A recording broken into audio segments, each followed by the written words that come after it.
Hi, good afternoon. My name is Itzel Aguilar. Today I will be talking about the social issue of gender wage gap. So here's my grant proposal. In 1963, the Equal Pay Act was passed, stating that all individuals that do equal amount of work should receive equal pay.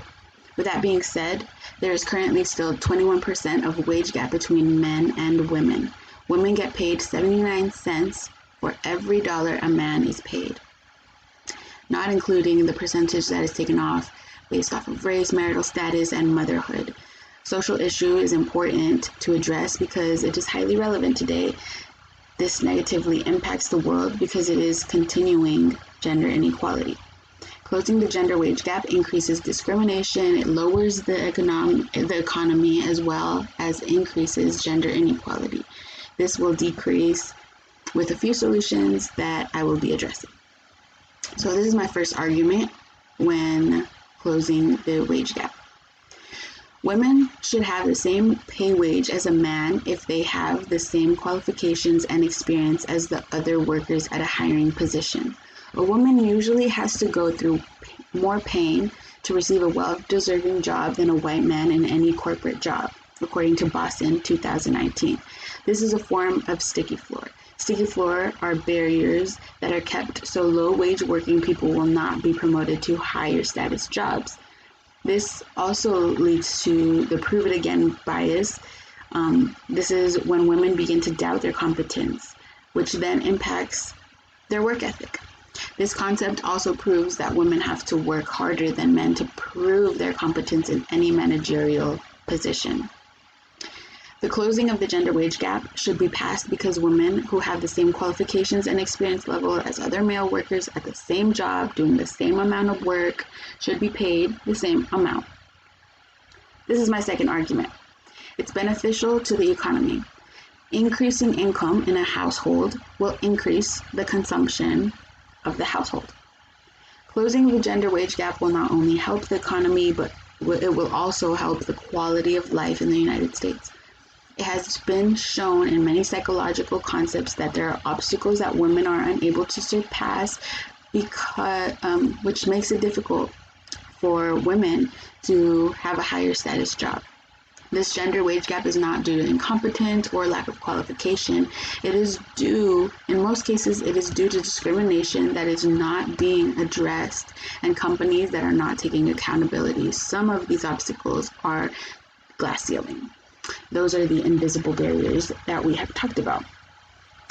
4.5% of women are in CEO positions. 14% hold executive positions.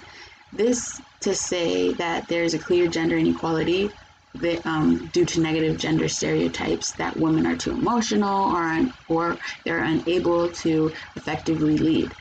Research has proven that there are no sex differences when talking about leadership, general intelligence, and effectiveness between men and women. This is also according to Boston 2019. Here's my third argument. Continuation of inequality leads to unhappiness. The reason why I'm stating that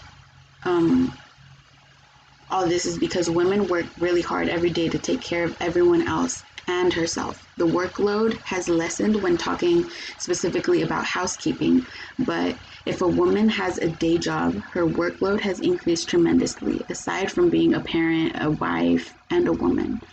Years of this is proof that inequality factors into why women are often tired, they get sick more, why many do not negotiate wages, but overall it is draining. Women are self-reliant, but it is time that women get paid and treated fairly, which is what they deserve. Here are solutions for my grant proposal. The first solution I would propose is the importance of an interactive conference. Once a year with separate group meetings through the year. The group meetings would look more like volunteer sessions. In the conference, you will learn about gender inequality, the benefits in closing the gender wage gap, how it will benefit your company, and most importantly, the ethics in stopping discrimination of marginalized groups. Women, people of color, those who are disabled, deal with difficult issues, and they have become a norm, according to Kugler 2017. Those in power are able to make a change, and it is time to take responsibility of what is right and wrong. According to Forbes, they recommend that the way to really tackle this problem is to have insight efforts, meaning organizations and individuals in the workplace have to show intentional and mindful effort if change is going to happen. The gap is shrinking, but is still present, according to MacArthur 2019. So this will be beneficial for both parties. In my solution of the conference and the volunteer sessions, it was important for me to showcase a form of reward for doing what is right. This will be mutually beneficial. It will allow women to get paid what they deserve with a job they are qualified to do at the same level of a man. This will also be beneficial for companies when talking about the bigger picture. When action is being rewarded, it is more likely for that behavior to continue. Every time an organization wants to take action of closing the gap, there will be a reward. In this case, it will be in a form of a plaque that a company will be able to showcase as a support towards closing the gap and decreasing discrimination in the workplace. Many large corporations as well as consumers know that they know what they want in their product and in services. Now, people are more likely to buy from a clothing store that only sells faux fur compared to real fur. This is against discrimination of animals, which are also part of the marginalized group.